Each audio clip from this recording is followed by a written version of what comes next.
Hello again, everyone. Welcome to Washington Gun Law TV. I'm Washington Gun Law President William Kirk. Thanks for joining us. Hey, sitting here in the studio, geeking out on this morning's Supreme Court orders list. Big thanks to everyone who tuned in early this morning for our live event for the big old fat nothing burger as it related to Snope and Ocean State. But listen, there's a couple of other cases that we're going to talk about. They don't have anything to do with Second Amendment rights, but they are very, very important as it relates to, well, the rest of your constitutional rights.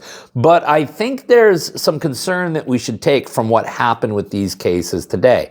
So let's slow it all down. I'll explain it all to you here in just a moment. So today, let's spend a few minutes and let's talk about, is this really the Supreme Court we want to be in front of?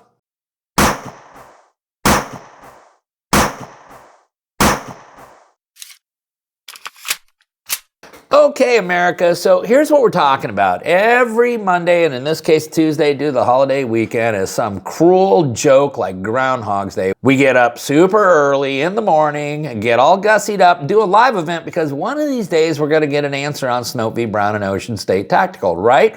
Well, I suppose someday we'll get an answer, but that hasn't happened yet. Now, once the order comes out, we just go through, we talk about Snope and Ocean State, we do a few other things, and boom, that's the end of the live session. I don't really have a chance to sit down and get through the orders list until a little bit later on in the morning, like I'm doing right now. And so I went through the orders list, and then you got to kind of cross-reference some cases, and sometimes you've geeked out on them before and stuff like that.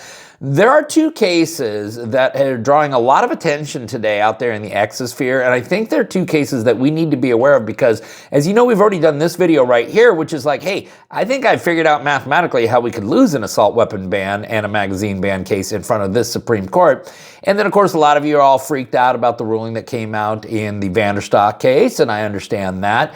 But there are two other cases we're going to talk about today, again, unrelated to the Second Amendment, but I want you to be aware of what's going on here. Okay, the two cases we're going to talk about today are Morrison versus Town of Middleborough. That's an appeal out of the First Circuit. And then we're also going to talk about Apache Stronghold versus the United States, an appeal out of the Ninth Circuit. Now, let me just give you real quickly what the facts are, but I'm going to let you know that both of these cases have now been denied review by the United States Supreme Court. Crushing blows to the plaintiffs in both of these cases. And when you understand the issues that are involved in these cases, you will understand that these are devastating defeats for the petitioners in these cases. Okay, Morrison versus Town of Middleborough comes out of the First Circuit. That is a case in which a student at a public school had the audacity to wear a t-shirt that said there are only two genders.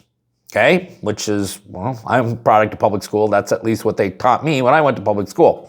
That shirt was banned and the student was not allowed to wear it at school. So then the student and the parents obviously got together and created another shirt which wrote there are blank genders. So basically kind of crying out that, hey, listen, they had been censored, which in fact they actually had.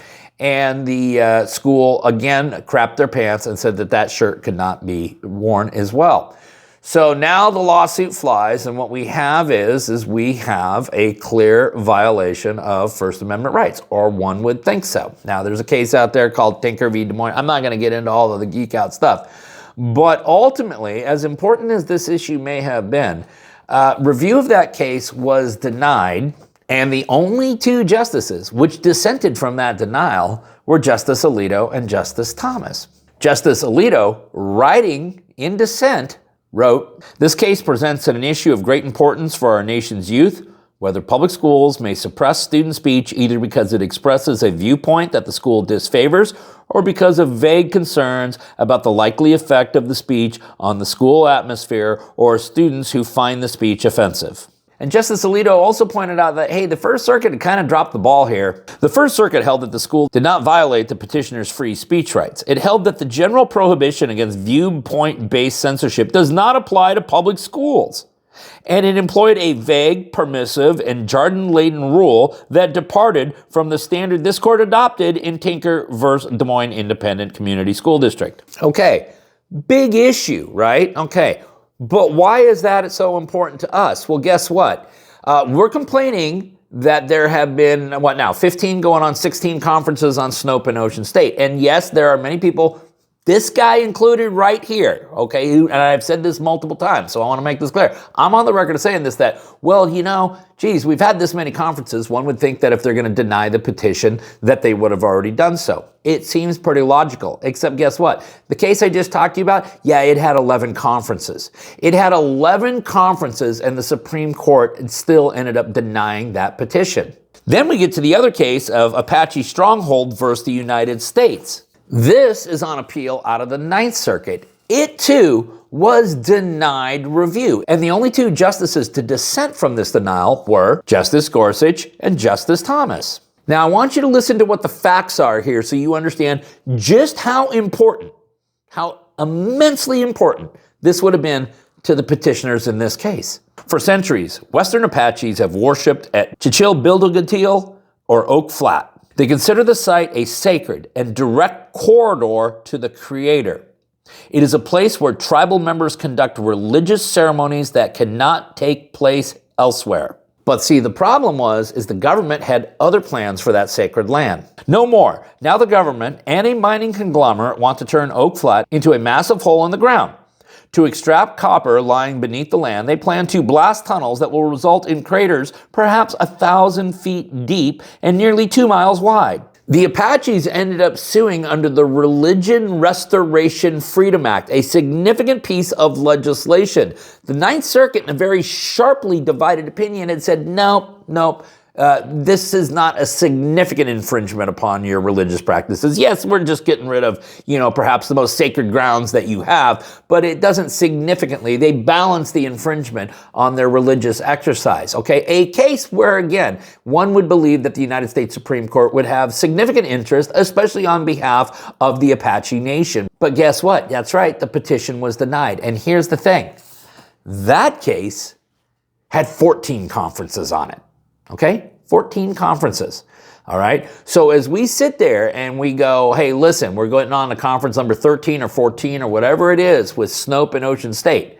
Okay? And people like me have continued to say, well, listen, if they were going to deny it, they would have done so already. I may have been wrong about that. Okay? Because these are two cases that when you take a look at the interest of the petitioners here are immensely important, that could have significant and far-reaching implications, not only for the named petitioners in these cases, but for those communities as a whole.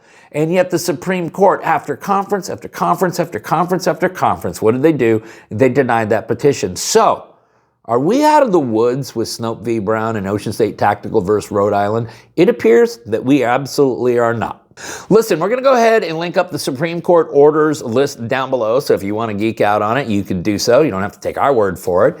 If you got any questions about this or anything else related to what's left of our Second Amendment rights, you guys should know how to get a hold of Washington gun law by now, but if you don't, that's okay. That information down there in the description box. If you got an idea for a video that we should be doing around here, you click on that link right there and you tell us all about it. If you want to subscribe to the monthly newsletter, the ability to do that is down there in the description box. And then finally, and most importantly, America, let's everyone remember that part of being the lawful and responsible gun owner, like we talk about all the time here, is to know what the law is in every situation, how it applies to you in any instance that you may find yourself. Until next time, thanks for watching and stay safe.